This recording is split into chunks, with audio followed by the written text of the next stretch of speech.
और एक झारखंड में ईडी और राज्य पुलिस के बीच टकराव अदालत की चौखट तक पहुंच गया है और राज्य पुलिस की ओर से ईडी ऑफिस में की गई पूछताछ के खिलाफ ईडी ने हाईकोर्ट में रीट याचिका दाखिल की है और इस याचिका में ईडी ने पूरे मामले की सीबीआई जांच कराने की मांग की है और इस याचिका पर झारखंड हाईकोर्ट में आज सुनवाई होगी और कानूनी गलियारों में इस मामले को लेकर काफी चर्चा है क्योंकि यह सीधे तौर पर एक केंद्रीय जांच एजेंसी और राज्य की पुलिस के बीच के अधिकारियों की लड़ाई को दर्शाता है।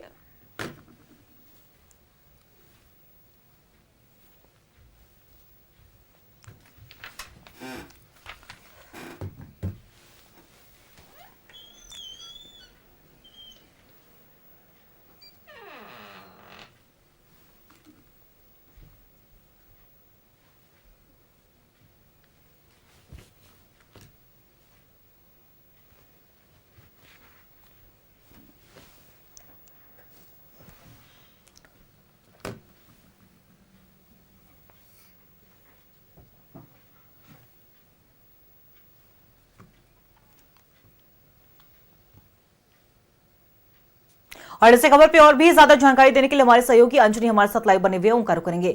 अंजनी, देखिए, हमने कल देखा कि कल अहले सुबह से ही ईडी कार्यालय में रांची की पुलिस की दबिश होती है, एफएसएल की टीम पहुंचती है, 2 डीएसपी भी पहुंचते हैं, तो कहीं ना कहीं ये मामला तूल पकड़ता हुआ नजर आता है। और कहीं ना कहीं ईडी की अगर हम बात करें तो ईडी ने हाईकोर्ट का दरवाजा खटखटाया है, एक याचिका दाखिल की, तो दूसरी तरफ जिनके तरफ से आरोप लगाए गए ईडी के अधिकारियों पर, यानी कि क्लर्क संतोष की हम बात कर रहे हैं, उन्होंने भी पीएमएलए कोर्ट में जाकर कहीं ना कहीं ये अपील की है, उन्होंने मांग की है कि सीसीटीवी फुटेज उपलब्ध कराया जाए। हालांकि पीएमएलए कोर्ट की अगर हम बात करें तो पीएमएलए कोर्ट ने ईडी को ये आदेश भी दिया है कि आप सीसीटीवी फुटेज उपलब्ध कराएं। आज इस पूरे मामले पर सुनवाई होनी है। क्या कुछ चर्चाएं तेज है, क्योंकि कहीं ना कहीं ये ईडी और राज्य पुलिस यानी केंद्रीय एजेंसी और पुलिस के बीच में साफ तौर पर यह टकराव की स्थिति बनती हुई नजर आ रही है।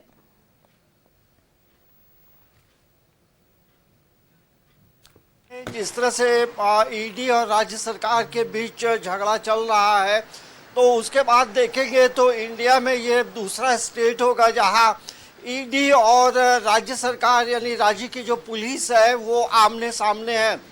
लेकिन यदि आप देखेंगे कि स्टेट पुलिस ने जिस तहत कार्रवाई की है, एयरपोर्ट थाना में जो मामला दर्ज था उसके अनुसार उन्होंने अपनी दलील पेश करते हुए ईडी दफ्तर सुबह कल 6 बजे ही पहुंच गई थी।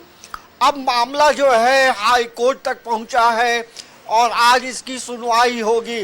जाहिर सी बात है, तमाम सबूतों और तमाम कागजातों को देखने के बाद कोर्ट अब क्या फैसला देगा ये तो देखने वाली बात होगी। लेकिन जिस तरह से बंगाल मामले में सुप्रीम कोर्ट ने जो कहा है उसके अनुरूप आप देखेंगे तो यहाँ राज्य सरकार की मुश्किलें बढ़ सकती हैं, ऐसा प्रतीत होता है। लेकिन कोर्ट में कागजातों के आधार पे, दलीलों के आधार पे तमाम चीज़ें होती हैं। तो अब देखना ये होगा जिस तरह से जो सबूत मांगे गए हैं, ये कहा गया है कि जो संतोष कुमार ने स्वतः ये कांच का जो जग था उससे अपना सिर फोड़ा है, तो ये फुटेज जो है ईडी को देना होगा और तब ये प्रूफ हो पाएगा कि मामला ये है। लेकिन यदि वो फुटेज नहीं दे पाते हैं और जब ये मामला एयरपोर्ट थाना में दर्ज हुआ उसी के अनुरूप आगे जो राज्य की पुलिस है वो आगे बढ़ी है और कल काफ़ी देर तक वहाँ पूछताछ हुई, तो अब ये मामला कोर्ट तक पहुँचा है।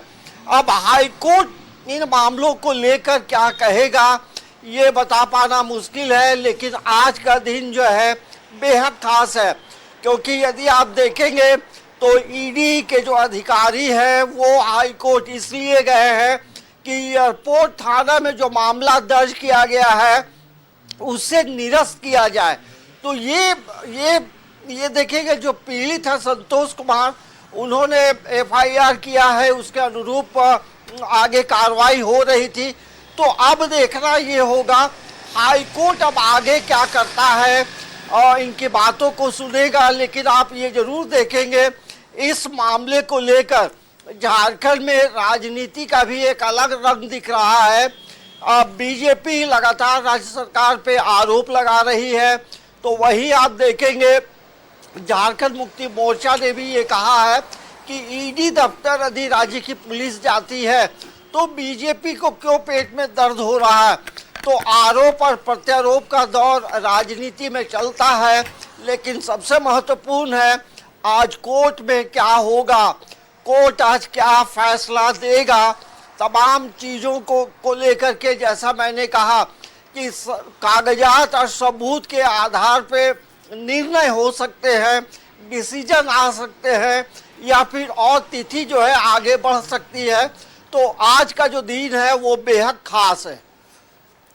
बिल्कुल अंजनी, और नजर बना के रखिएगा, हम आपसे पल पल की अपडेट लेते रहेंगे। फिलहाल आप हमारे साथ बने रहिएगा, हम आपसे अन्य खबरों पर भी अपडेट लेंगे।